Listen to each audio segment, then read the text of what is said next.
இது நம்ம ஃபேமிலி.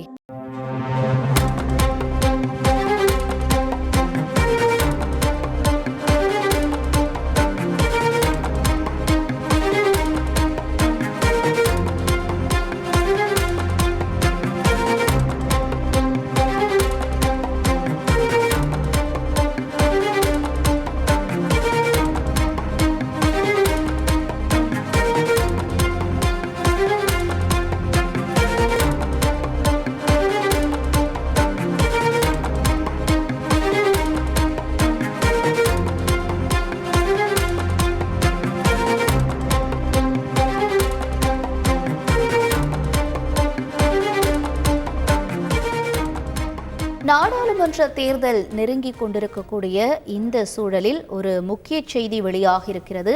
கர்நாடகத்திலிருந்து இன்று கர்நாடக அதிமுகவின் முக்கிய நிர்வாகி ஒருவர் தனது ராஜினாமாவை அறிவிக்க இருக்கிறார் என்ற செய்தி கிடைத்திருக்கிறது. மேலும் கூண்டோடு காலியாகிறதா கர்நாடக அதிமுக என்ற கேள்வியும் எழுந்திருக்கிறது.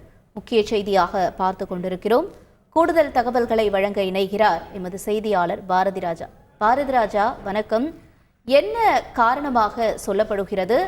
கர்நாடக அதிமுக தொண்டர்கள் மத்தியில் இருக்கக்கூடிய நிலைப்பாடு என்ன? கண்டிப்பாக கர்நாடகாவில் அதிமுக என்பது ஒரு தமிழர்களுக்கு ஒரு அரணாகவே இருந்து வந்ததை நாம் முந்தைய காலத்தில் பார்த்திருக்கிறோம். குறிப்பாக எம்ஜிஆர் காலத்திலிருந்து இங்கு அதிமுக சார்பில் போட்டியிட்டு பலர் எம்எல்ஏக்கள் ஆகியிருக்கிறார்கள், அதே போல கவுன்சிலர் ஆகியிருக்கிறார்கள் என்பதெல்லாம் வரலாறு இருக்கிறது அதிமுகவிற்கு. எனவே ஒவ்வொரு தேர்தலிலும் அதிமுக சார்பில் வேட்பாளர்களை களமிறக்குவது வழக்கம். கடந்த சட்டமன்ற தேர்தலின் போது கூட 2 வேட்பாளர்களை களமிறக்கினார்கள் அதிமுக. இறுதியில் பாஜகவுக்கு ஆதரவளிப்பதாக கூறி வாபஸ் பெற்றிருந்தார்கள். இந்த நிலையில் தான் தற்போதைய பாராளுமன்ற தேர்தலில் போட்டியிட கர்நாடக அதிமுக தரப்பு விரும்பியது. அதற்காக விருப்ப மனுவும் தாக்கல் செய்தது. ஆனால் கட்சி மேலிடம் கர்நாடகாவில் தேர்தலில் போட்டியிட அதிமுக அறிஞருக்கு வாய்ப்பு வழங்கவில்லை, கர்நாடக அதிமுகவுக்கு வாய்ப்பு வழங்கவில்லை. அது மட்டுமல்ல, வாய்ப்பு வழங்கவில்லை என்றாலும் கூட யாருக்கு ஆதரவு அளிக்க வேண்டும் என்ற நிலைப்பாட்டை கூட அறிவிக்கவில்லை. கட்சியைச் சேர்ந்த முக்கிய நிர்வாகிகள் பல முறை சென்று எடப்பாடி பழனிசாமி அவர்களை சந்திக்க முயற்சித்த போதும் அவர் முறையான பதில் அளிக்கவில்லை. அவருக்கு பதிலாக கட்சியில் உள்ள பிற பொறுப்பில் உள்ளவர்கள் தங்களை ஏளனமாக கருதி பேசி அனுப்புகிறார்கள் என்ற ஒரு குற்றச்சாட்டை இங்குள்ள அதிமுக நிர்வாகிகள் முன்வைக்கிறார்கள். இது மட்டுமல்ல, பிற மாநிலங்களில் அதிமுகவை வளர்க்க வேண்டிய அவசியம் ஏன் இருக்கிறது? தமிழகத்தில் அந்த விஷயத்தை தமிழகத்தில் செய்யலாம்.